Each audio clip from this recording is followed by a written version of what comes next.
topic is circular flow of income, right? So it's circular flow of income. Now this is usually the first topic in macroeconomics. So macroeconomics is one stream of economics, you can say, where we deal with macro indicators, right? Macro indicators or aggregators. So basically macro means that this A stands for aggregation. So when we combine all the individual demands, market demands and everything, we get this macro picture of the entire economy. So that's macroeconomics, right? The first topic usually that we do in macroeconomics is circular flow of income. Now this is very easy to understand. The crux of this is what you really have to understand is that one's spending is another's income. Now what do you mean by this is, I'll give you an example. Let's say I go to a shop, I buy a pair of pants and I pay that shopkeeper some amount of money. Let's say I give that shopkeeper 200 rupees, all right? Now my spending, so this is what I have spent. Now my spending, this is my spending, has become shopkeeper's income, right? So one's spending is another's income. So my spending has become his income, his or her income, right? Now further down the line, if I go, right, so this shopkeeper will spend whatever income he or she has earned, this 200 rupees on something, various products, let's say, right? Maybe some groceries, maybe some, your fruits, maybe clothing, maybe paying some bills or whatever, right? So his or her spending, this is all what that shopkeeper is spending. So this is the shopkeeper's spending.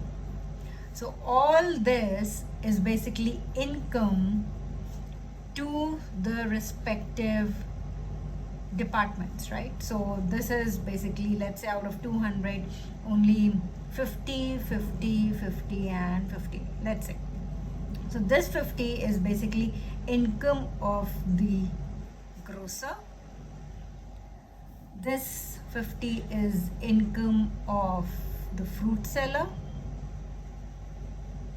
This 50 is the income of, the shopkeeper who sells cloth. This 50 is basically income to the various, companies from where you have taken services, right? Now this could be a telephone bill, this could be your electricity bill, any bill, all right? So this goes on in the economy and then it comes back. So that's why this is called a circular flow of income. So the income keeps on flowing like this. So the income basically keeps on flowing like this in one vicious circle, right? One spends, another income, spending, the third income of the third person, his or her spending, the income of the fourth person, and so on and so forth. It comes back and this circular thing goes on. This cycle keeps on going and going. That's why it's called the circular flow of income.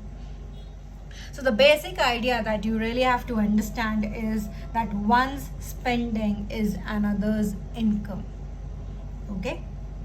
All right. Now before I go on further, I just want to tell you that in an economy, we generally take 4 sectors of the economy, right? So we divide the economy into 4 sectors. The first sector being the household. That's the major one. So I write HH for household. The second sector being your firms or your producers, right? The third sector being the government, and the fourth sector being your external sector. External sector meaning your exports and imports, where we deal with rest of the world. So these four are the major sectors of the economy. We divide economy into these four major sectors. All right. Now, to understand the circular flow of income can be with just the two of the sectors. It can be explained with three sectors. It can be explained with all the four sectors also, right? To start with, in this video, I will just restrict myself explaining circular flow of income to these two sectors, household and firms. Very basic. Okay. All right. Let's have our household here. So HH is my household, and let's have firms here. Okay. So these are my firms. Now, since the entire economy is divided into just these two sectors, right? So everything is between these two sectors. Okay. So what happens, let's start like this, that the firms, they produce some goods and services. Okay. So they produce goods and services. G and S are for goods and services. So they produce goods and services which are bought by the households. Now, what kind of goods and services are we talking about? Any kind of goods and services we are talking about.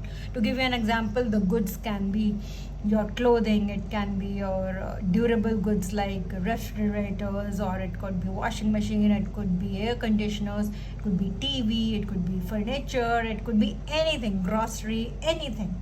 Services, what are services? Any example of services that you can think of? Alright, so example of services could be the financial service provided by the financial planners, financial services provided by banks, or if I narrow it down, to the micro level, it could be a hairdresser, it could be a plumber, it could be an electrician, it could be any kind of service, right?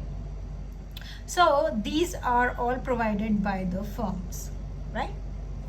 Produce goods and services which are marketed. Okay, and then these are bought by these households, right? So they produce these goods and services, and we as households, we buy these goods and services. Now, in return to these services, what do we pay them? What do we pay them? We basically give them what is called consumption expenditure, right? So we pay for all these services. When we pay for all these services, we are consuming all these services, right? So this is our consumption expenditure. So that's what we are paying them. Now here, the point that I would like to bring in is that this consumption expenditure is since you pay in money, right? So this is your money flow. Okay. All this consumption expenditure. So when you are buying, you are paying back in money. So this is money paid, right? So that's why it's a money flow. Money is flowing from households to firms. Okay. For what? For the goods and services that the firms have given us. Now, since it's just goods and services, so this is basically your real flow. Okay, so real, basically, another word, a similar term that you can use is a physical. So basically something that's physical, right? So it's like you can feel it, you can enjoy it. A service, you can enjoy the service, right? So it's like produce goods and services. So that's a real flow. There's no money involved here. They're just producing that and selling that. So this is sold to us, so that's why it's a real flow. It's a good or a service. That's why it's a real flow. Here you are paying them back for these goods and services, but money is involved. You are paying back money, so that's why it's a money flow or monetary flow. Okay. Now, how do these firms, they produce these goods and services? Remember, it's just a two-sector economy. So we have nothing else in the economy. It's just households and firms, just for simplicity's sake. I know it's not a very realistic situation, but just to start with, just to understand what the circular flow of income is, we are keeping it that simple. Okay. So these households basically, how do firms produce these goods and services? They produce these goods and services by hiring people, right? They hire people, right? They employ people. Now they employ people, since it's only a two-sector economy, they can employ people only from the households, right?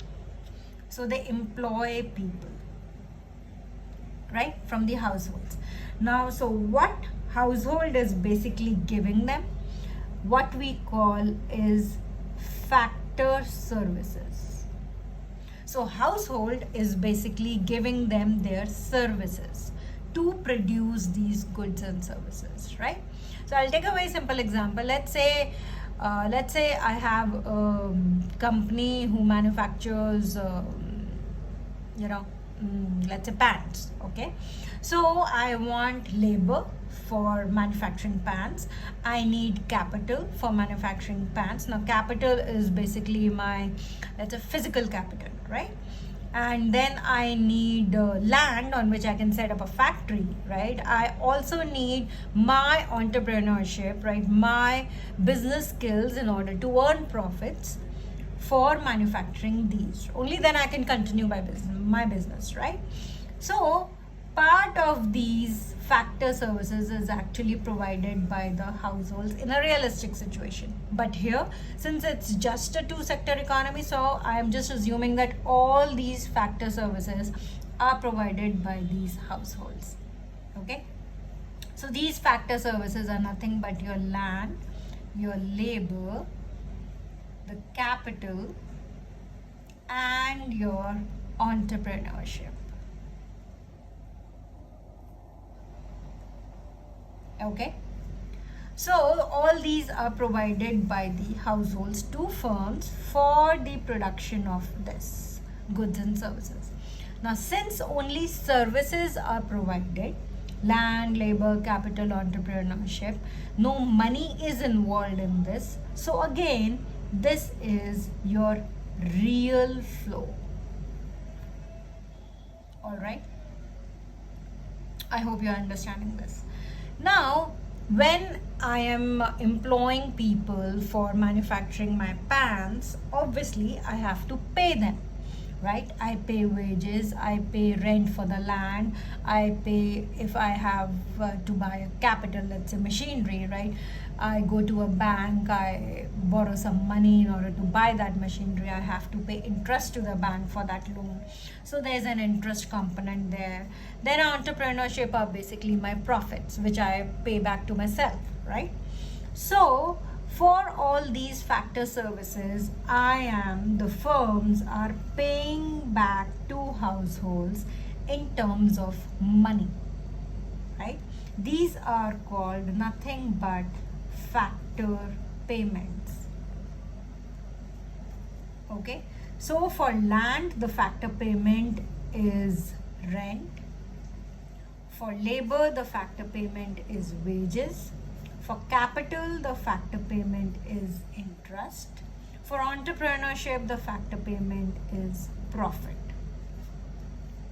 All right, since these factor payments are all in money, right? So you pay back, the firms are paying the households for their factor services money in return, right? If I employ people, I give them salaries, I give them wages, right? So all that is money. That's why this is nothing but your money flow or monetary flow. Do you understand this? Right? So what is happening is, like, that's why, since I hope you can see this, that there's a circular flow, right? Circular flow of this real flow of producing goods and services and giving it to households. From households, there's a monetary flow for that, right? Consumption, expenditure. For production of these goods and services, the factor services are provided from the households to the firms, which is again a real flow. For this factor services, the firms are paying them factor payments in terms of rent, wages, interest, and profit, which is a money flow, right? So can you see that this goes on and on and on, and it's a circular flow. It's in circular motion, right? So it's a vicious circle, right? So this is what your circular flow of income is in a two-sector economy. So again, I'm bringing that one important point here is that it's basically a combination of your real flow and your money flow, right? So if I am just asking you about the real flow would be just your households and your firms. So households giving factor services would be your real flow, and firms giving goods and services, right, would be a real flow. Only, so this would be your real flow, right? Your money flow or your monetary flow would be again your households and your firms, but households basically giving consumption expenditure to the firms and firms giving the factor payments, right? That would be your money flow independently if we look at. However, this goods and services which the firms produce and give to household, in return what they get is the money flow in terms of consumption expenditure, right? So one side is always the real flow and in return is always the money flow. Okay, so it's basically a combo of both money and income flow, sorry, money and real flow. And for the your factor services that the households provide, which is again a real flow, the firms give them back the factor payments, which is a money flow. So for every real flow there is a money flow. Do you understand this? Right? So this is a very simple and the first thing in macroeconomics or in circular flow of income that we do. I have taken just two-sector economy where I have households and firms, just for you to understand how the income keeps flowing in the economy. So in macroeconomics, I'm repeating again, please remember the bottom line being one's spending is another's income. That's very important. In coming chapters you will, or in coming videos you will see that this actually increases the GDP or the national income of any economy. All right, okay, see you next time. Bye bye.